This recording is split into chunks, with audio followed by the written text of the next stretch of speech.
അല്ലാഹു ഭാഗ്യം നൽകുമാറാകട്ടെ. മഹാനായ പ്രവാചകൻ നബി മുഹമ്മദ് മുസ്തഫ സല്ലല്ലാഹു അലൈഹി വസല്ലമ തങ്ങൾ പറയുന്ന സ്വാലിഹത്തായ ഒരു പെണ്ണിന്റെ നാലാമത്തെ അടയാളം എന്തെന്നറിയുമോ? ഇആനത്തി സൗജി അലാ ഉമൂരി ദീനി. ഇങ്ങനെ ഒരു ഭാര്യയെ കിട്ടുന്നവൻ എത്ര വലിയ ഭാഗ്യവാനാണ്. ഇതുപോലെ ഒരു പെണ്ണിനെ കിട്ടുന്നവൻ എത്ര വലിയ ഭാഗ്യവാനാണ്. റസൂലുള്ളാഹി തങ്ങൾ പറയുകയാ, ദീനിന്റെ കാര്യങ്ങളിൽ ഉപദേശിക്കുന്ന ഭാര്യയുണ്ടല്ലോ, സുബ്ഹാനല്ലാഹ്, നമസ്കരിക്കാതെ കിടക്കുന്ന ഭർത്താവിനോട് നമസ്കരിക്കുക, അല്ലാഹുവിന്റെ മുന്നിൽ പോകേണ്ടവനല്ലേ, നാളെ പടച്ച റബ്ബിന്റെ പരലോകത്ത് പോയി നിൽക്കേണ്ടവനല്ലേ, ഖബറിന്റെ അകത്ത് പോയി കിടക്കേണ്ടവനല്ലേ. പടച്ചവരെ, ദീനിന്റെ കാര്യങ്ങൾ പറഞ്ഞു കൊടുക്കുന്ന ഒരു ഭാര്യ, അങ്ങനെ ഒരു ഗുണം നിന്റെ ഭാര്യക്കുണ്ടോ? അവൾ സാലിഹത്തായ പെണ്ണാണെന്ന് നബി മുഹമ്മദ് മുസ്തഫ സല്ലല്ലാഹു അലൈഹി വസല്ലമ തങ്ങൾ പറയുകയാണ്. നന്മകൾ പറഞ്ഞു കൊടുക്കുന്ന ഭാര്യ. എന്റെ പ്രിയപ്പെട്ടവരെ, എത്രയോ കള്ളുകുടിയന്മാരെ നന്നാക്കിയ ഭാര്യമാരുണ്ട്. എത്രയോ വ്യഭിചാരികള് അന്യ പെണ്ണുങ്ങളുമായി ഫോൺ വിളിച്ച് വ്യഭിചരിച്ച് നടന്നവർ, അവരെ നന്നാക്കിയെടുത്ത എത്രയോ സ്വാലിഹത്തായ പെണ്ണുങ്ങളുണ്ട് സഹോദരാ. പടച്ചവനെ, ഒരു പെണ്ണ് വിചാരിച്ചാൽ ഏത് മോശക്കാരനെയും നന്നാക്കാൻ കഴിയുമല്ലോ. ഏതൊരു നല്ലവനെ പിഴപ്പിക്കാനും പെണ്ണിനെ കൊണ്ട് പറ്റും. ഏതൊരു മോശക്കാരനെ നന്നാക്കിയെടുക്കാനും ഒരു പെണ്ണിനെ കൊണ്ട് കഴിയും. പടച്ചവനെ, വിവാഹം കഴിക്കുമ്പോ നമസ്കരിക്കാത്ത ഭർത്താവ് പടച്ചവനെ ഇന്ന് നമസ്കരിക്കുന്നവനാണ്. അവനെ നമസ്കരിക്കാൻ പഠിപ്പിച്ചത് ഭാര്യയാണ്. കള്ളുകുടിച്ച് നടന്നവനാണ്. അവനെ കള്ളുകുടി മാറ്റാൻ ഒരു ഹോസ്പിറ്റലും കൊണ്ടുപോയില്ല.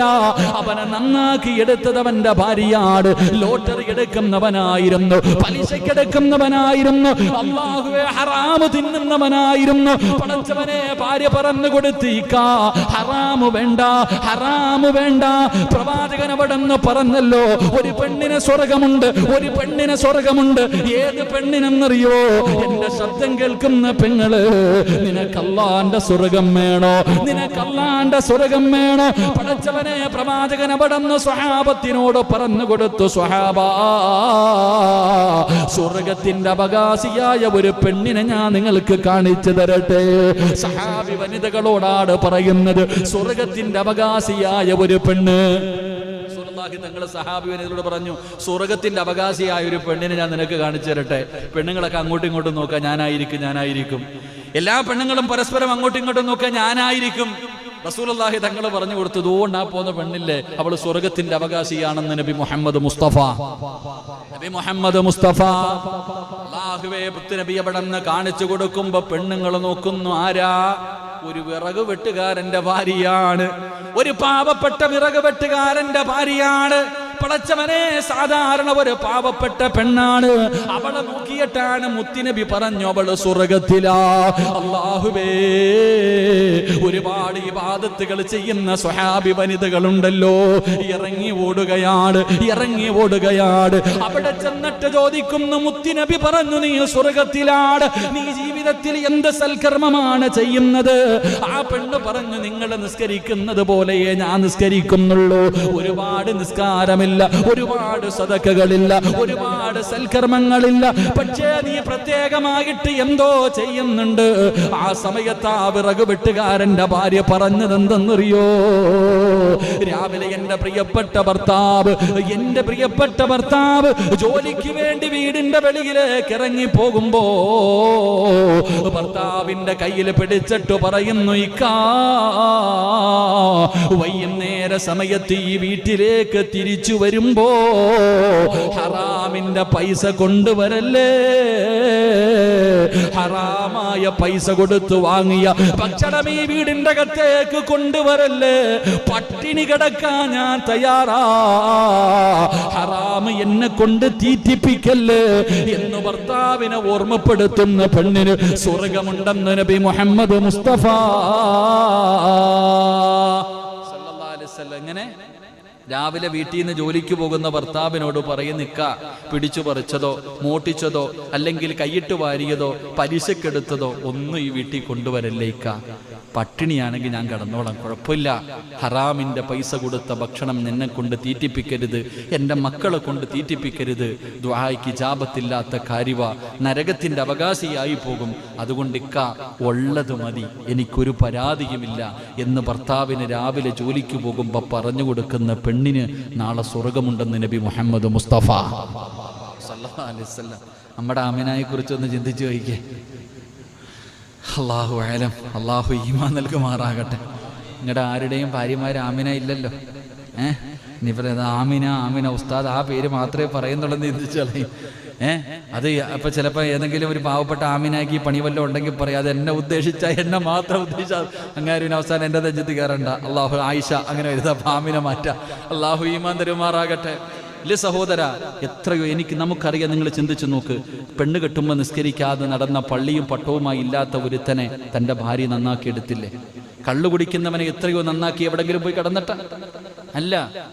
വീടി വലിക്കണ എത്രയോ ഭർത്താക്കന്മാരെ നന്നാക്കിയ ഭാര്യമാരുണ്ട്.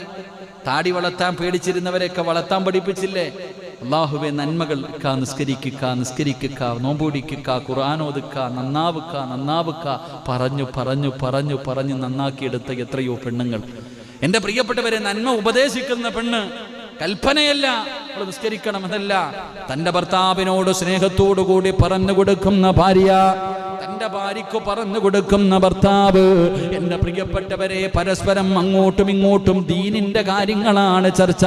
പെണ്ണെ, പള്ളിയുടെ പണി നടക്കുകയല്ലേ, എന്തെങ്കിലും കൊടുക്കണ്ടേ? അല്ലാഹുവേ, ഇന്ന് വാഴ കേട്ട് വീട്ടിലേക്ക് പോകുമ്പോ ഭാര്യക്കയോട് ചോദിക്കും, ഇക്കാ പള്ളിയുടെ പണി നടക്കുകയാണ്, എന്തെങ്കിലും നമുക്ക് കൊടുക്കണ്ടേ? ഖബറിൽ പോകുമ്പോ രക്ഷപ്പെടണ്ടേ? നാളെ പടച്ച റബ്ബിന്റെ സ്വർഗ്ഗത്തിൽ പോകണ്ടേ? ഉപദേശിക്കുന്ന ഭാര്യ, ദീനിന്റെ കാര്യത്തിൽ വിട്ടുവീഴ്ചയില്ല. റമളാൻ മാസത്തിൽ നോമ്പ് പിടിക്കാത്ത ഭർത്താവിന് ഞാൻ ഭക്ഷണം വെച്ച് തരൂല. നിസ്കരിക്കാത്ത ഭർത്താവേ, എനിക്കൊരിക്കലും സമാധാനമില്ല എന്ന് വാശി പിടിച്ചു ഭർത്താവിനെ നന്നാക്കുന്ന ഭാര്യ, അടികൊണ്ടാലും കുഴപ്പമില്ല, എത്ര വേദനിപ്പിച്ചാലും കുഴപ്പമില്ല, എന്നെങ്കിലും ഒരു ദിവസം തന്റെ ഭർത്താവ് നന്നാകുമല്ലോ എന്ന് കരുതുന്ന ഭാര്യ, ഭർത്താവും അങ്ങനെ തന്നെയാകണം. റഹിമല്ലാ, അല്ലാഹു റഹ്മത്ത് ചെയ്യട്ടെ എന്ന് പ്രവാചകൻ പറഞ്ഞ ഒരു കുടുംബമുണ്ട്, നന്മയ്ക്ക് വേണ്ടി ഉപദേശിക്കുന്ന കുടുംബം. എന്റെ പ്രിയപ്പെട്ട സഹോദരാ, മഹാനായ ഉമർ ഇബ്നു അബ്ദുൽ അസീസ് റഹ്മഹുല്ലാഹ്, പടച്ചവനെ വല്ലാത്ത സമ്പന്നനായി ജീവിച്ചിരുന്ന മനുഷ്യനാണ്. പക്ഷേ വിവാഹം കഴിഞ്ഞ് ഒരു കൂരയ്ക്കകത്താണ് മഹാനവറുകൾ കഴിഞ്ഞിരുന്നത്. അതാ വിവാഹം കഴിഞ്ഞ് മണവാട്ടിയായി ആമിന ഫാത്തിമ എന്ന് പറയുന്ന ഭാര്യയാണ്. ഫാത്തിമ എന്ന പെണ്ണാണ് വീട്ടിലേക്ക് കടന്നു വന്നത്. അല്ലാഹുവേ, രണ്ടുപേരും കൂടെ മണിയറയ്ക്കകത്തിരിക്കുമ്പോ മണിയറ മറക്കാൻ കഴിയുമോ? അതിരാത്രി മറക്കാൻ കഴിയുമോ? ഉമർ ഇബ്നു അബ്ദുൽ അസീസ് തങ്ങളുടെ പ്രിയപ്പെട്ട ഭാര്യയായ ഫാത്തിമ ബീബി ഉണ്ടല്ലോ, മണിയറയ്ക്കകത്ത് കടന്നു വന്നപ്പോ രണ്ടുപേരും ഇങ്ങനെ സംസാരിച്ചു കൊണ്ടിരിക്കുമ്പോ അതാ തന്റെ പ്രിയപ്പെട്ട ഭാര്യയോട് പറയുന്നു, ഫാത്തിമ, മണിയറ ഇതല്ല, നീ തെറ്റിദ്ധരിക്കല്ലേ. തന്റെ ഭാര്യ അവിടെ നിന്ന് സംസാരത്തിന്റെ ഇടയില് ഉമർ ഇബ്നു അബ്ദുൽ അസീസ് തങ്ങളോട് അവിടെ നിന്ന് ആദിരാത്രിയിൽ സംസാരിക്കുമ്പോ ഇത് മണിയറയാണല്ലോ എന്നൊന്ന് ചോദിച്ചപ്പോ ഉമർ ഇബ്നു അബ്ദുൽ അസീസ് തങ്ങൾ പറഞ്ഞു കൊടുത്തു, ഫാത്തിമ, ഇവിടെയല്ല മണിയറ, ഇതല്ല മണിയറ. മണിയറ എവിടെയെന്നറിയുമോ? എവിടെയാണ് മണിയറ ഒരുക്കേണ്ടതെന്നറിയുമോ? അൽ ഖബറു അവ്വലു മൻസിലിൻ മിൻ മനാസിലിൽ ആഖിറ. എന്നെയും നിന്നെയും ഒരു ദിവസം വെള്ള തുണിയിൽ പൊതിയുമല്ലോ, മയ്യത്ത് കുളിപ്പിക്കുമല്ലോ, എന്നിട്ട് അവസാനം ആറടി മണ്ണിന്റെ അകത്ത് കൊണ്ടുപോയി ഖബറിന്റെ അകത്ത് ഇറക്കി വെച്ചിട്ട് പലകയെടുത്ത് നിരത്തി മണ്ണിട്ട് മൂടിയിട്ട് എല്ലാവരും പിരിഞ്ഞു പോകുമ്പോ ആ ഖബറിന്റെ അകത്ത് രണ്ട് മലക്കുകൾ വരും. ഫാത്തിമ, രണ്ട് മലക്കുകൾ ഖബറിന്റെ അകത്ത് വരും. സ്വാലിഹത്തായ പെണ്ണ്, സ്വാലിഹത്തായ ഭാര്യയെ കിട്ടിയവര്, സ്വാലിഹായ ഭർത്താവിനെ കിട്ടിയ പെങ്ങള്. ഉമർ ഇബ്നു അബ്ദുൽ അസീസ് തങ്ങളെ വിവാഹത്തിന്റെ ഒന്നാമത്തെ രാത്രി മണവാട്ടിയായി മണിയറയ്ക്കകത്തിരിക്കുന്ന ഭാര്യയോട് പറഞ്ഞു കൊടുക്കുകയാ, മണിയറ എവിടെയെന്നറിയോ? ഖബറിന്റെ അകത്ത് വരുന്ന മുൻകറും നക്കീർ എന്ന് പറയുന്ന രണ്ട് മലക്കുകൾ ഖബറിന്റെ അകത്ത് വന്നിട്ട് അവസാനം അവര് പിരിയേണ്ടത് എങ്ങനെയാണ് എങ്ങനെയെന്നറിയുമോ? ലംക നൗമത്തിൽ അറൂസ്, പുതിയാപ്പള കിടന്നുറങ്ങുന്നത് പോലെ നീ ഖബറിന്റെ അകത്ത് കിടന്നുറങ്ങിക്കോ. അവിടെയാണ് മണിയറ ഒരുക്കേണ്ടത്, അവിടെയാണ് മണിയറ ഒരുക്കേണ്ടത്. എന്റെ പ്രിയപ്പെട്ടവരെ, സ്വാലിഹത്തായ പെണ്ണങ്ങനാ.